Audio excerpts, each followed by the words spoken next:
Hello అండి, అందరికీ నమస్తే. వెల్కమ్ టు చలాకి ముచ్చట్లు. అందరు ఎలా ఉన్నారు? నేనైతే చాలా బాగున్నాను. అండ్ ఈరోజు వీడియోలో వచ్చేసి క్యాటరింగ్ స్టైల్లో సొరకాయ పచ్చడి రెసిపీ ఎలా ప్రిపేర్ చేయాలో చూపిస్తున్నాను. చాలా సింపుల్ బట్ సూపర్ టేస్టీగా ఉంటుంది. ఫస్ట్ అయితే స్టవ్ మీద ప్యాన్ పెట్టి అందులో 3 టేబుల్ స్పూన్స్ ఆయిల్ వేసి వేడి చేసుకోవాలి. ఆయిల్ వేయడం తర్వాత ఇందులో 2 టేబుల్ స్పూన్స్ పల్లీలు అలాగే 1 టేబుల్ స్పూన్ పచ్చెనగపప్పు వేసి మంచిగా ఫ్రై చేసుకోవాలి. కొద్దిగా ఫ్రై అయిన తర్వాత ఇందులో మీ కారానికి తగ్గట్టు పచ్చిమిర్చి అయితే యాడ్ చేసుకోవాలి. నేను ఇక్కడ ½ కేజీ సొరకాయకి 12 నుంచి 15 పచ్చిమిర్చి అయితే యాడ్ చేసుకుంటున్నాను. పచ్చిమిర్చి కూడా ఫ్రై అయిన తర్వాత ఇందులో 1 టేబుల్ స్పూన్ నువ్వులు యాడ్ చేసుకోవాలి. నువ్వులు యాడ్ చేయడం వల్ల ఏంటంటే కమ్మగా ఉంటుంది పచ్చడి అనేది. నువ్వులు ఫ్రై అయిన తర్వాత ఇందులో మనం కట్ చేసి పెట్టుకున్న సొరకాయ పీసెస్ని యాడ్ చేసుకోవాలి. ఇప్పుడు మూత పెట్టేసి మగ్గించుకోవాలండి. అప్పుడప్పుడు మూత తీసి కలుపుకుంటూ ఉండండి, లేకపోతే మాడిపోతాయి ముక్కలు అనేది.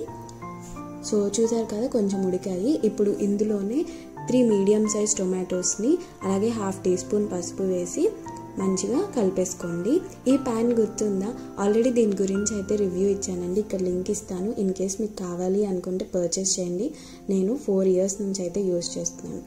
ఇప్పుడు ఇందులోనే ఒక గుప్పెడు కొత్తిమీర అలాగే ఒక 7-8 వెల్లుల్లి రెబ్బలు, చిన్న బెల్లం ముక్క, 1 టీ స్పూన్ జీలకర్ర అలాగే చింతపండు, మీ పులుపుకు తగ్గట్టు చింతపండు వేసి ఒక 5 మినిట్స్ పాటు లో ఫ్లేమ్లో ఇవన్నీ కలుపుకుంటూ ఉడికించేసుకోండి. చూసారు కదా, ఇలా ఉడికిపోయిన తర్వాత ఇప్పుడు దీన్ని చల్లారి చేసుకొని ఒక మిక్సీ జార్లోకి వేసేసుకొని బ్లెండ్ చేసుకోవాలి. మరీ బాగా మెత్తగా అయితే చేసుకోవద్దు, కొంచెం కోర్స్ బ్లెండ్గా చేసుకోండి, బాగుంటుంది.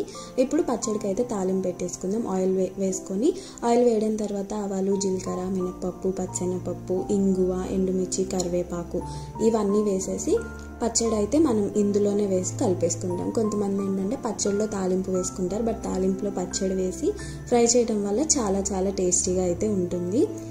కొంచెం అడుగంటితేనే బాగుంటుందండి పచ్చడి. అండ్ చాలామందికి ఇట్లా బాండీలో కొంచెం రైస్ వేసుకొని తినడం కూడా ఇష్టం కదా. మీలో ఎంతమందికి ఇష్టం అలాగా? అంతేనండి, మన టేస్టీ క్యాటరింగ్ స్టైల్ పచ్చడి అయితే రెడీ అయిపోయింది. కొంచెం కొత్తిమీర యాడ్ చేసుకొని మనం ఒక బౌల్లోకి సర్వ్ చేసుకోవడమే. చాలా చాలా టేస్టీగా ఉంటుంది. తప్పకుండా అయితే ట్రై చేయండి. ఈ రెసిపీ నచ్చితే మీ ఫ్రెండ్స్కి, ఫ్యామిలీస్కి షేర్ చేయండి. అలాగే మీకు ఎలా వచ్చిందో కామెంట్ చేయండి. Bye, thank you for watching.